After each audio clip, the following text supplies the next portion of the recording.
के सेशन का पहला क्वेश्चन है साथियों कि the functional unit of kidney किसे कहा जाता है। तो the functional unit of kidney जो है वो हम नेफ्रॉन को कहते हैं।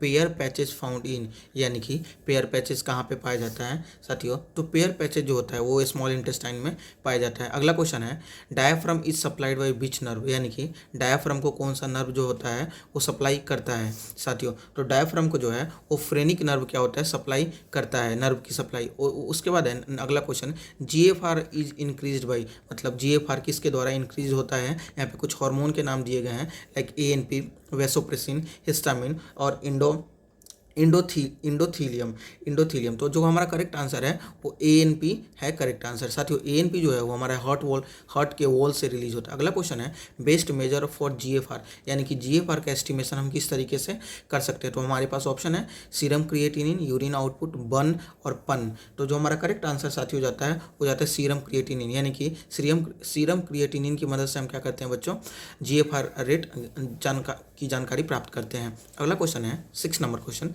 Structures involve in the blood pH regulation is, यानी कि ब्लड पीएच रेगुलेशन में कौन सा स्ट्रक्चर हेल्प करता है। तो किडनी भी करता है, किडनी करता है, लंग्स भी करता है, ऑल ऑफ द एबव क्या हो सकता है क्या।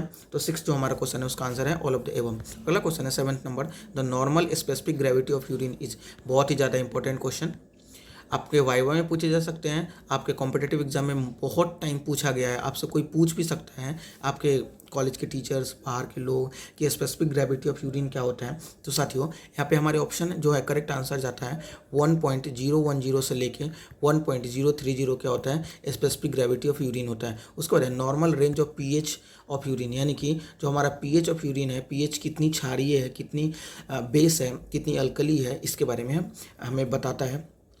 क्या बताता है बच्चों, पीएच बताता है। तो अभी यहाँ पे पूछा जा रहा है कि यूरिन का पीएच नॉर्मल रेंज का क्या होता है साथियों। तो जो नॉर्मल रेंज का पीएच होता है वो क्या होता है 4.5 से लेके 8.0 तक क्या होता है नॉर्मल पीएच होता है। अगला क्वेश्चन है क्वेश्चन नंबर 9 और सेकेंड लास्ट क्वेश्चन है pH of normal urine is, pH of normal urine क्या होता है। तो हमारे पास ऑप्शन है slightly alkaline, slightly acidic, highly alkaline, highly acidic. तो जो हमारा करेक्ट आंसर जाता है वो जाता है बी, यानी कि स्लाइटली अल्कलाइन। अगला क्वेश्चन है और लास्ट क्वेश्चन है यूरिन अर्ज occur at the bladder capacity, यानी कि हमारी जो ब्लैडर की कुछ कैपेसिटी होती है तो अर्ज कब आता है, यानी कि हमें वॉइडिंग के लिए कब हम फील करने लगते हैं, उसके बारे में पूछा गया है कि यूरिन की ब्लैडर कैपेसिटी कब होने के बाद, कितनी मात्रा में यूरिन होने के बाद ब्लैडर में, उसके बाद हमें क्या होती है ब्लैडर अर्ज, यूरिन अर्ज आने लगता है।